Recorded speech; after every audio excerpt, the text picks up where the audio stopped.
हमारा आज का क्लास HTML में CSS कंसेप्ट के ऊपर होगा और CSS का फुल फॉर्म होता है cascading style sheet.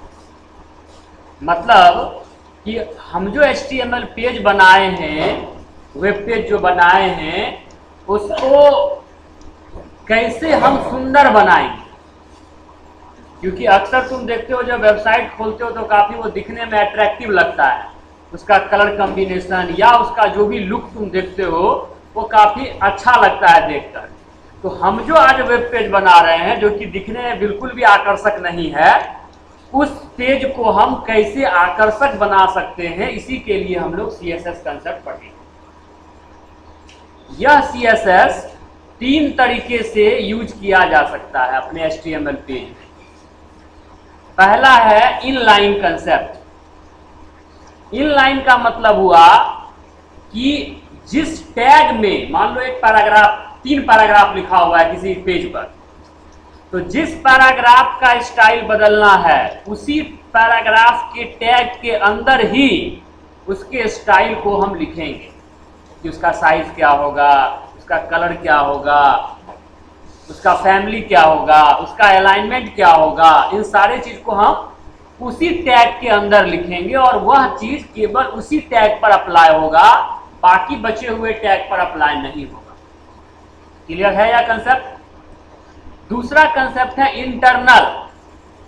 Internal concept का मतलब हुआ कि किसी एक एलिमेंट या टैग के लिए हमने एक सेटिंग करके रख दिया कि भाई हम जब भी पैराग्राफ बनाएंगे तो वह पैराग्राफ का size 20 pixel, left alignment, Arial family में होगा। तो अब क्या होगा कि हम जब जब पैराग्राफ बनाएंगे तब तक उसका सेटिंग वही होगा जो हमने सेट करके रखा हुआ। और इंटरनल जो CSS होता है वो हेड सेक्शन के अंदर स्टाइल टैग के अंदर लिखा जाता है। हेड सेक्शन में अभी तक तुम लोग सिर्फ एक ही टैग लिखते थे, टाइटल।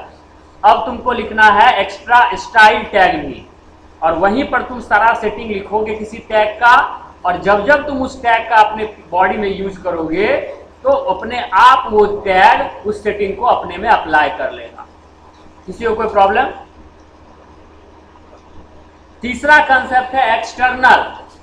एक्सटर्नल का यूज अक्सर वेबसाइट डिजाइनर लोग करते हैं कि एक अलग से CSS फाइल ही बनाना पड़ता है उसके लिए। HTML फाइल में कुछ नहीं करना है, एक अलग से जो CSS के ही केवल जानकार हैं वो CSS का कोडिंग करके CSS फाइल को सेव कर देंगे। हमारा जो HTML डिजाइनर है उसका काम है कि उस CSS फाइल को अपने HTML फाइल में लिंक करवाना। जैसे ही हम उसको लिंक करेंगे अपने आप उसके अंदर जो भी सेटिंग किया हुआ है वो सारा सेटिंग हमारे पेज पर अप्लाई हो जाएगा, और जिस जिस पेज में लिंक करेंगे उस पेज पर वो अप्लाई हो जाएगा। तो कहने का मतलब ये शॉर्ट में कि अगर किसी एक टैग में ही सेटिंग करना है तो इनलाइन, पूरे पेज में हर टैग में अप्लाई करना है तो इंटरनल, और हर एक पेज में अप्लाई करना है तो एक्सटर्नल। फिलहाल अभी हम लोग एक्सटर्नल का यूज नहीं करेंगे, हम लोग आज केवल इनलाइन और इंटरनल का ही यूज देखेंगे। शुरू करते हैं काम। नोटपैड खोल लिए, कुछ बेसिक स्ट्रक्चर है वो लिख लिए।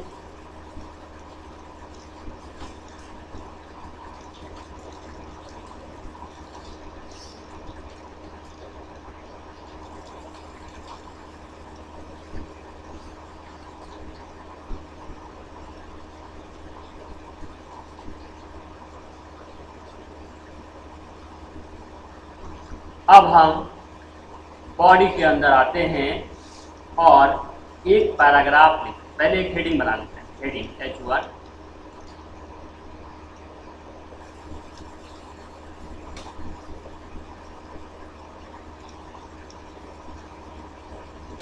अबाउट अर्थ, हमने एक हेडिंग बनाया अबाउट अर्थ, ठीक है। इसके अंदर हमने एक पैराग्राफ लिखा।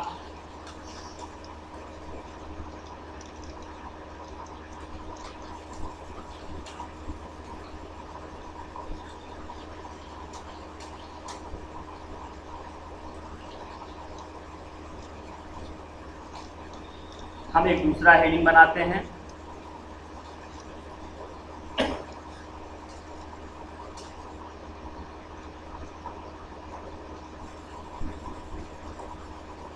और इसके अंदर भी हम कुछ पैराग्राफ टाइप कर देते हैं।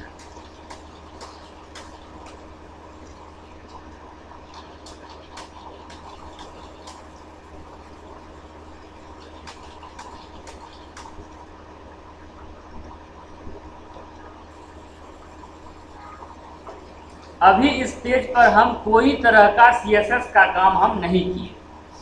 फाइल सेव, लोकेशन सेट है, फाइल का नाम web, hi.html, all file save.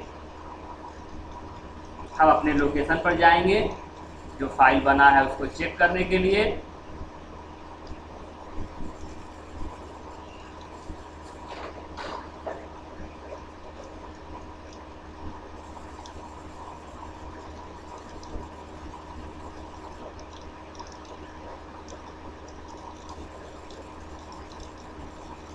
हमारा वो पेज ब्राउज़र में खुलेगा।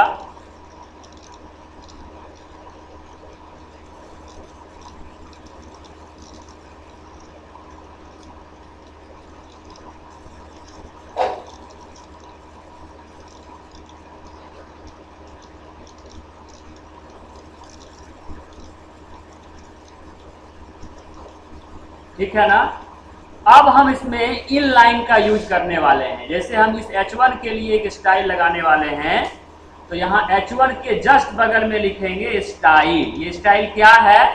तो H1 का एट्रीब्यूट, H1 टैग का एट्रीब्यूट है स्टाइल। स्टाइल इक्वल टू लिखेंगे और डबल कोट में हम सबसे पहले लिखेंगे font size.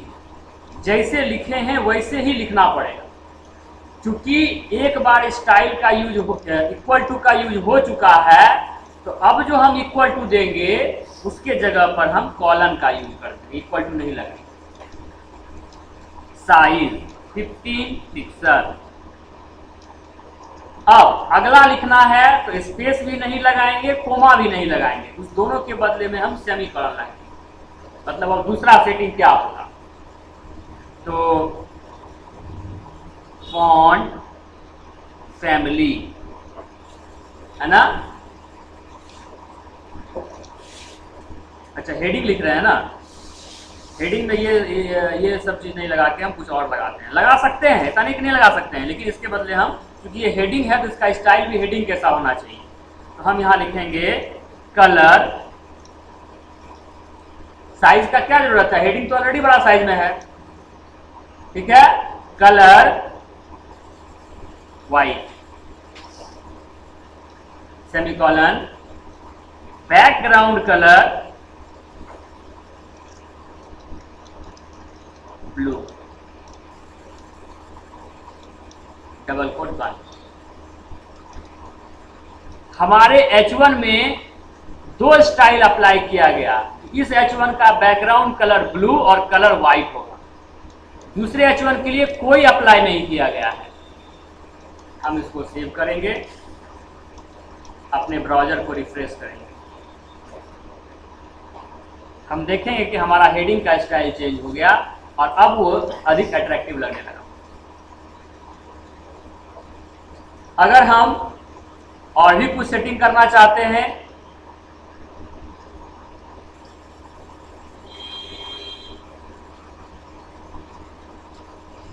Font family aerial, तो हम देखेंगे कि इसका फॉन्ट फैमिली भी चेंज हो जाएगा।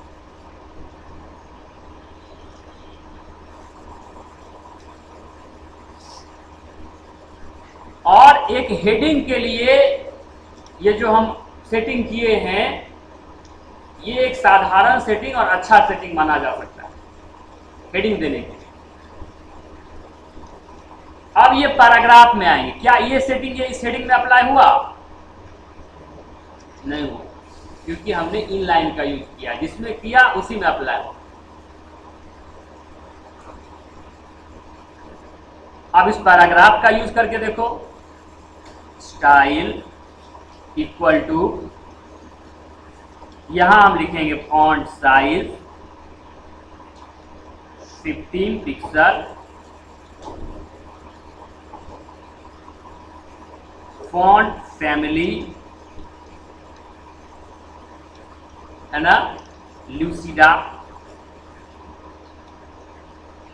याद रखना पड़ेगा फॉन्ट फैमिली क्या क्या होता है, ठीक है। डबल कोट बंद, दो ही चीज अप्लाई हम। एक और कर लो, कलर, COLOR, कलर रेड कर दिए।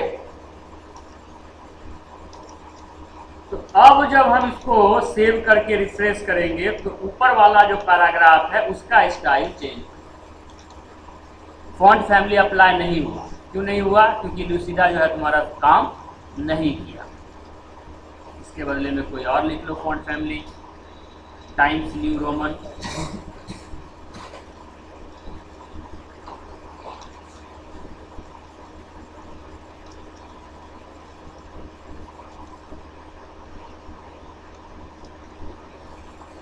Bye default Times New Roman है लगता है, वर्धना।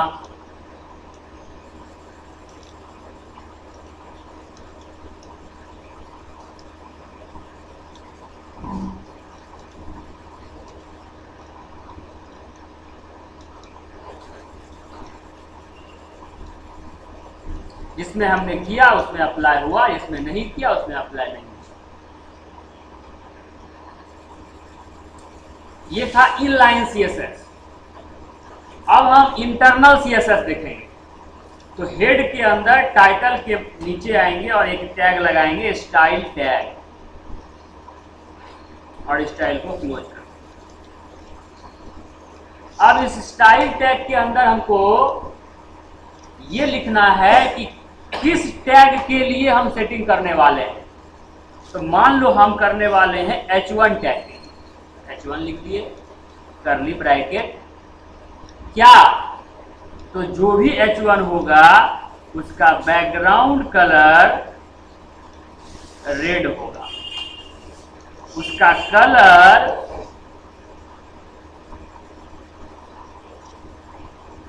ब्लू होगा, उसका टेक्स्ट अलाइनमेंट सेंटर होगा। H1 के लिए हम एक इंटरनल CSS का यूज किए। अब हम जब इसको सेव करके रिफ्रेश करेंगे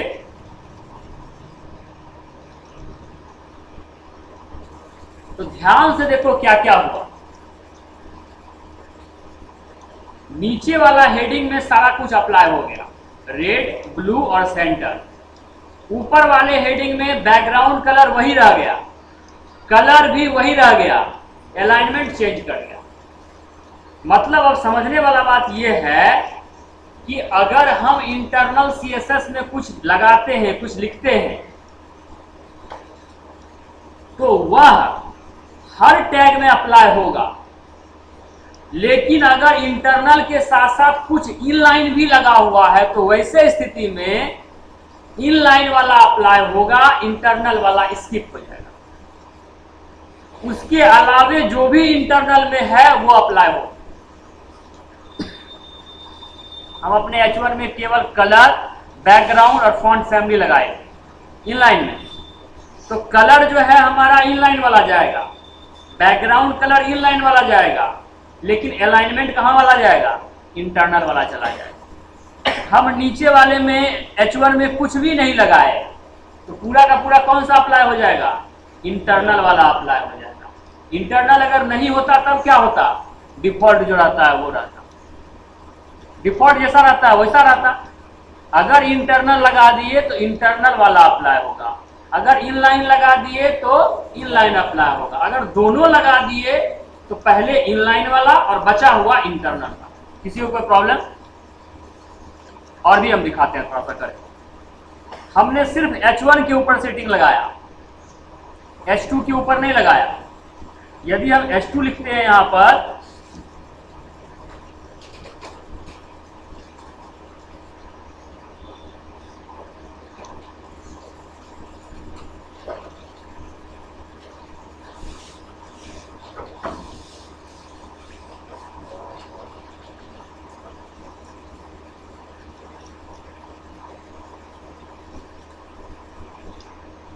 H2 के ऊपर कोई भी कुछ अप्लाई नहीं होगा, क्योंकि हम ना तो इनलाइन यूज किए हैं H2 के लिए और ना ही इंटरनल का यूज किए हैं। इस पैराग्राफ के लिए भी हम कोई सेटिंग नहीं किए हैं, इस पैराग्राफ के लिए भी कोई सेटिंग नहीं किए, जिसके लिए किए हैं वो अप्लाई हो। अब एक पैराग्राफ के लिए भी इंटरनल लगा दिया जाए।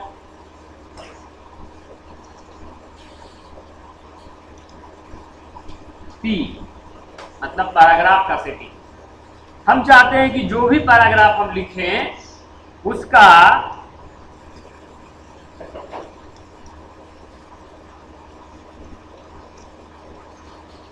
कलर जो है वो ब्लू कलर में आना चाहिए, ब्लू। ठीक है, बस एक ही सेटिंग की। अब क्या होगा,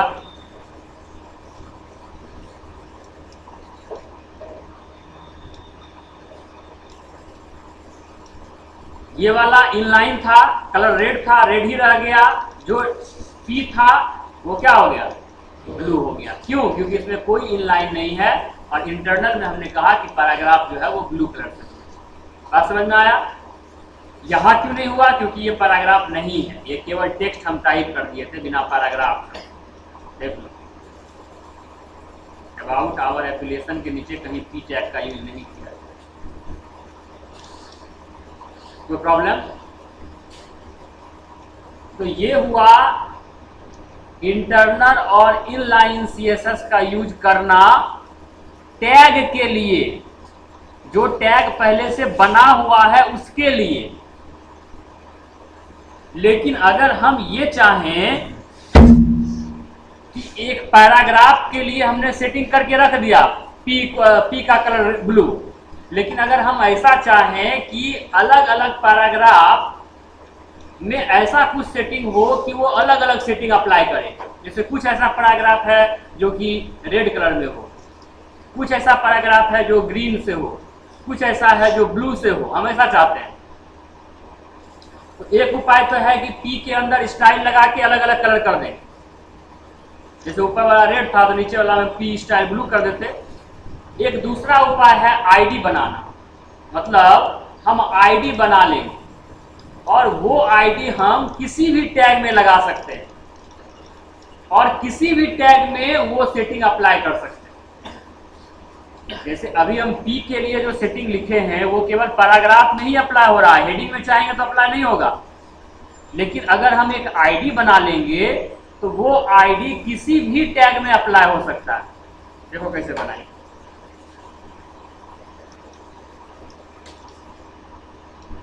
हैश माई आईडी, ठीक है। अब हम यहां पर लिखेंगे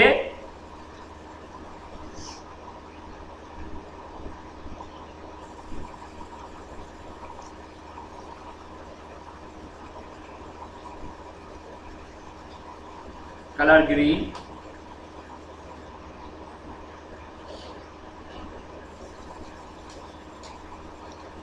फॉन्ट फैमिली एरियल,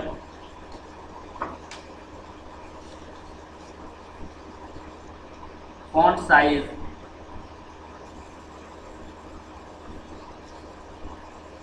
20। एक आईडी हम बनाए जिसके लिए ये सेटिंग हम रखें। अब इस आईडी को हम किसी हेडिंग में भी लगा सकते हैं, पैराग्राफ में भी लगा सकते हैं या कहीं और भी लगा सकते हैं। जैसे फॉर एग्जांपल, जैसे मान लो तुम इस H2 के अंदर कोई सेटिंग नहीं लगा के रखा है, तुम यहां पर लगा दो H2 ID equal to my ID.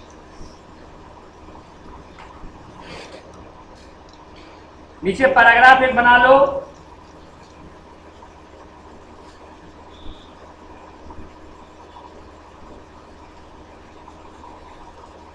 और यहां भी लिख दो ID equal to my ID. मतलब हम एक ही आईडी को हेडिंग में भी यूज कर रहे हैं और पैराग्राफ में भी यूज कर रहे हैं और वो वहां पर अप्लाई भी हो रहा है।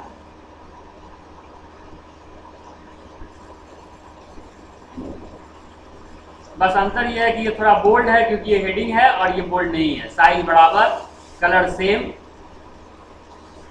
फैमिली सेम, हम चाहें तो इसमें भी अप्लाई कर सकते हैं। H1 ID equal to my ID। अब देखो यहां क्या होगा, ध्यान से देखो,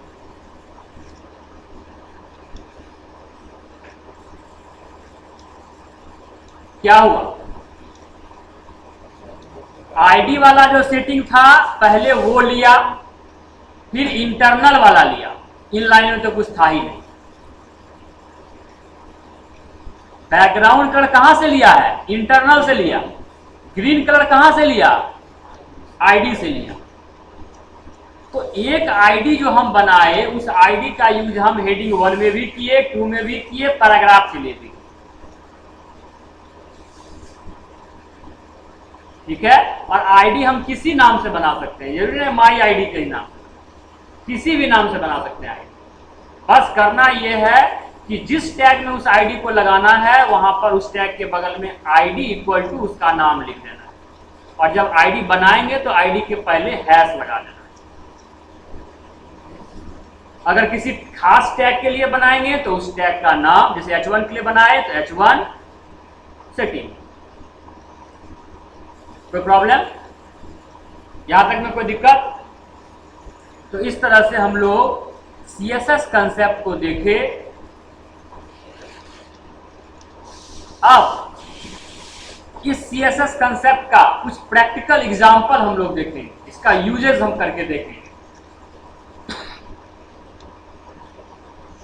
तुम देख सकते हो यहाँ पर body style equal to background colour yellow लगाया हुआ है, H1 style equal to background colour blue, colour red, P style, मतलब तीनों ही जगह क्या है, इनलाइन CSS का यूज किया गया है। ठीक है ना। यहाँ क्या किया गया है, इंटरनल CSS का यूज किया गया है। बॉडी के लिए भी कुछ सेटिंग दिया गया, H1 टैग के लिए कुछ सेटिंग दिया गया। अब हम उसी का यूज, जो अभी हम पढ़ाए, उसी का यूज करेंगे एक प्रैक्टिकल वर्क के लिए। जैसे हम अपने इस पेज में 3 सेक्शन बनाएंगे, 3 सेक्शन। एक सेक्शन होगा हेडिंग सेक्शन, बीच वाला सेक्शन होगा बॉडी सेक्शन, और नीचे वाला सेक्शन होगा फुटर सेक्शन। हेडर, फुटर और बॉडी। तो कभी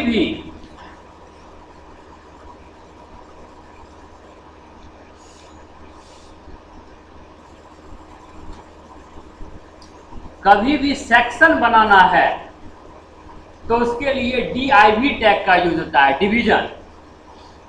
अपने पेज को बांटना अलग अलग भाग में, div टैग।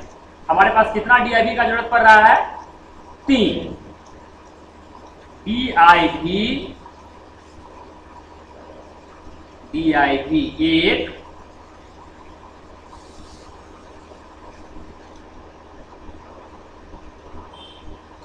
दो, 3। अब ये जो div टैग है, इसका हम स्टाइल बनाएंगे। Style equal to background colour orange, HEIGST height equal to तो लगा नहीं सकते हैं, हाइट 30%। बस।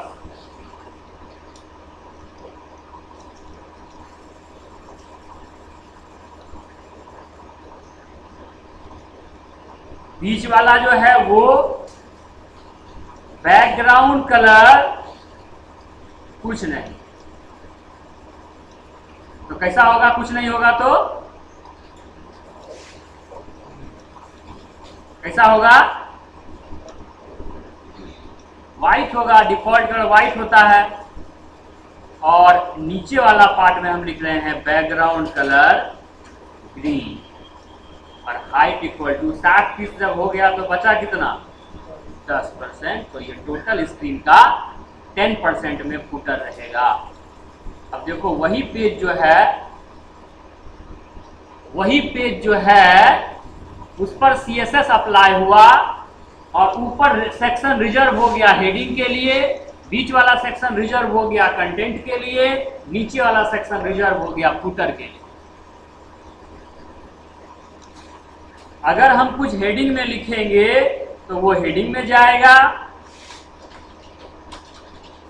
अगर हम कुछ फुटर में कंटेंट में लिखेंगे तो वो कंटेंट में जाएगा,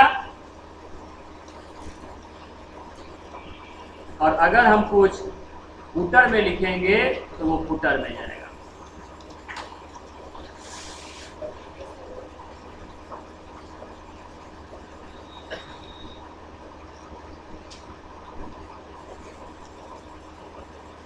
अब ऐसा नहीं है कि एक लाइन खत्म होगा उसके नीचे ही हम लिखेंगे, हमारा मन ऊपर हम चाहे खाली रखना, खाली भी रख सकते हैं, बीच में लिखना चाहते हैं डायरेक्ट बीच में लिख सकते हैं। बात समझ में आया या नहीं आया DIV टैग का मतलब? तो अभी जो हम DIV टैग का यूज किए, ये किस रूप में किए हैं, इनलाइन या इंटरनल? इंटरनल, ठीक है। अब हम सॉरी इनलाइन का यूज किए। अब हम इंटरनल का, यही कंसेप्ट को हम इंटरनल में अगर करना चाहें तो कैसे करेंगे?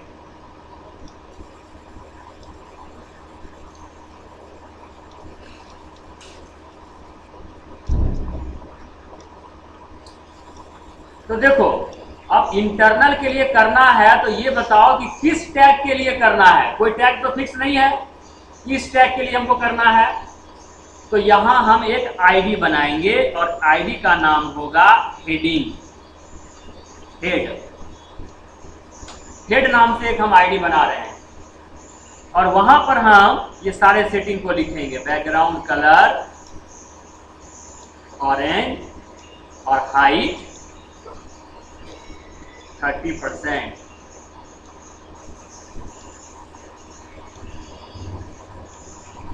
अब इस आईडी को, हेड आईडी को हम चाहे तो फुटर में भी लगा सकते हैं, है ना, लेकिन हम लगाएंगे कहां? तो सबसे ऊपर वाले में लगाएंगे, क्योंकि हम उसी के लिए बनाए हैं। तो इस तरह से देखो कि हम इन लाइन में कोई सेटिंग नहीं लिखे हैं, लेकिन वो सेटिंग जस्ट का तस्ट हो गया, क्योंकि हम इस आईडी में वो सेटिंग लिखे हैं जो हम पहले इनलाइन में लिखे। और अब इस आईडी का यूज हम फुटर में भी कर सकते हैं, ये भी हम तुमको करके दिखा ही दें।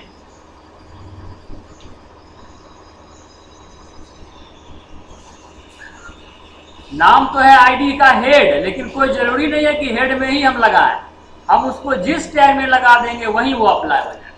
देखो ये भी 30% है ना।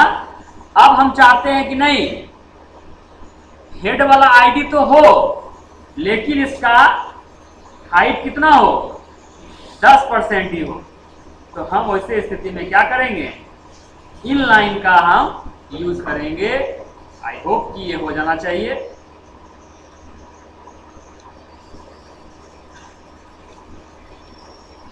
अब देखो कितना बड़ा पॉइंट बन गया। अगर हम इंटरनल का यूज करते हैं और उसके साथ में आईडी का यूज करते हैं तो वो आईडी वाला लेगा, इंटरनल वाला बाद में लेगा, बचा हुआ इंटरनल वाला लेगा, लेकिन जो आईडी होगा उसको लेगा। अगर हम आईडी का भी यूज करते हैं और इनलाइन का भी यूज करते हैं तो वो पहले इनलाइन वाला लेगा, फिर बचा हुआ आईडी लेगा। अगर हम इंटरनल और इनलाइन का यूज करते हैं तो पहले वो इनलाइन लेगा, फिर वो इंटरनल लेगा। बात समझ में आया या नहीं आया? तो इस तरह से हम अपने पेज को अलग अलग सेक्शन में बांटने के लिए सीखे, CSS के द्वारा, इनलाइन और इंटरनल के द्वारा। अब इसी पेज में और भी एक काम करना है। क्या करना है?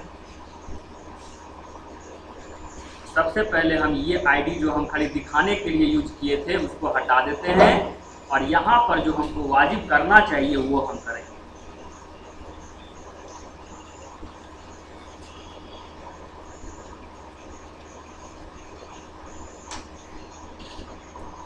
अब हम अपने बीच वाला जो पार्ट है, ये बीच वाला पार्ट, इसको भी दो भाग में बांट देते हैं।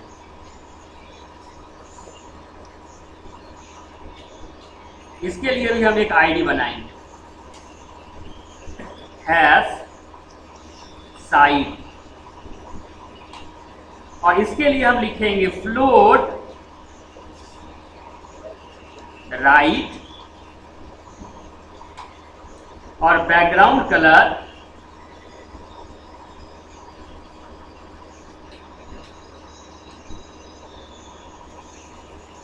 ग्रे।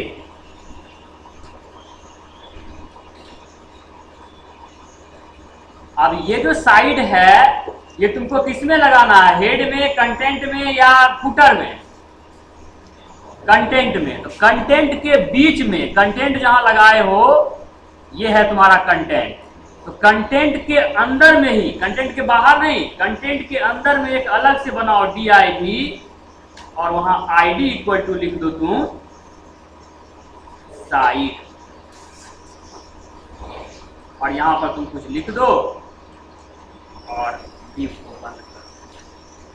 तो ये जो div टैग है, ये कंटेंट के अंदर है, तो वो कंटेंट के अंदर ही उस पार्ट को अलग अलग भाग में बांट देगा। बता, यहां पर साइड बना।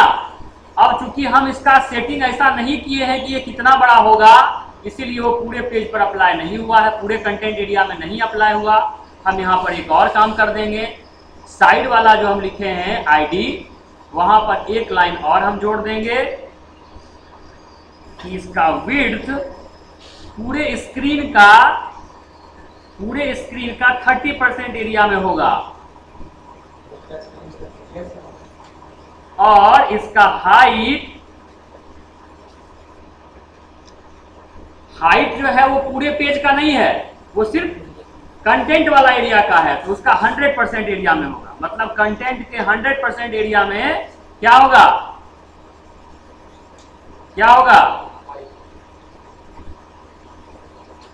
उसका हाइट होगा।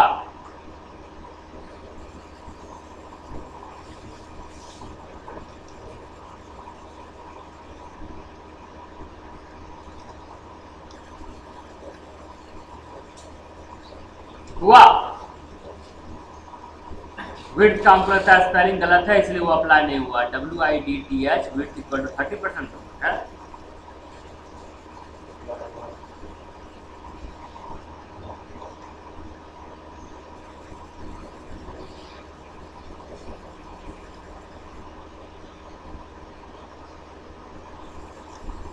इक्वल टू लगा दिए।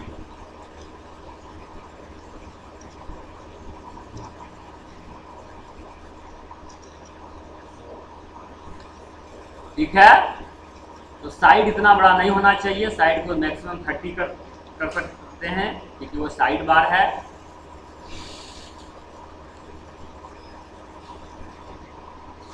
हम अपने पेज को 4 अलग अलग पार्ट में बांट चुके हैं, और अगर तुम एक वेबसाइट को देखो तो ज्यादातर वेबसाइट इसी तरह के कंसेप्ट पर बनता है। ऊपर में हेडिंग कंसेप्ट रहता है, वहां पर कुछ फोटो वगैरह लगा दिया जाता है, बीच में मेन कंटेंट होता है, फिर साइड में हाईलाइटिंग वाला कुछ लिंक दे देता है, और नीचे फुटर में डिजाइन एंड डेवलप बाय लिखा हुआ रहता है। अब इसमें एक और कंसेप्ट है मेनू कंसेप्ट, मतलब हम मेनू बनाएंगे।